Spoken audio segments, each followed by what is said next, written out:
In this video, I'm going to be talking about how does air conditioning work in electric cars. It's a very easy process, so make sure to follow along. Air conditioning in EVs or electric vehicles works on the same basic principles as in gasoline cars. However, there is a critical difference: the power source. Instead of being belt driven by a combustion engine, an EV's air conditioning compressor is powered by electricity from the vehicle's high voltage battery.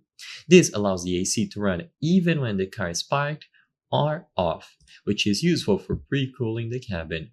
So the process for cooling the cabin is a closed loop system that relies on a refrigerant. First, you have a compressor. The electric compressor pressurizes the low temperature refrigerant gas, turning it into the high temperature, high pressure gas.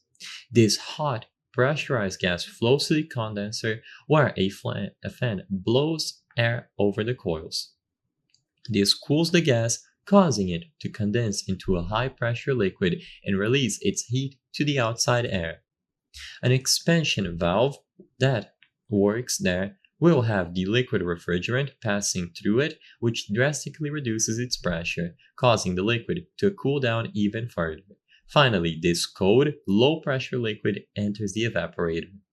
As warm cabin air is blown over the evaporator coils, the refrigerant absorbs the heat, causing the liquid to turn back into a low pressure gas. This process cools and dehumidifies the air before it's circulated into the cabin by a blower fan.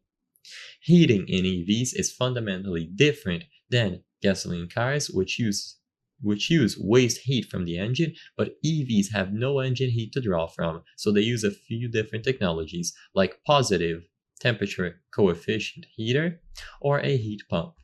So I hope I was able to help you. If this video helped you grasp a better understanding of EVs, please consider subscribing. As you can see, 83% of the people watching our videos are not subscribed. So if this video answered any questions that you had, your subscription would mean a lot. Thank you for watching, and I'll see you on the next one.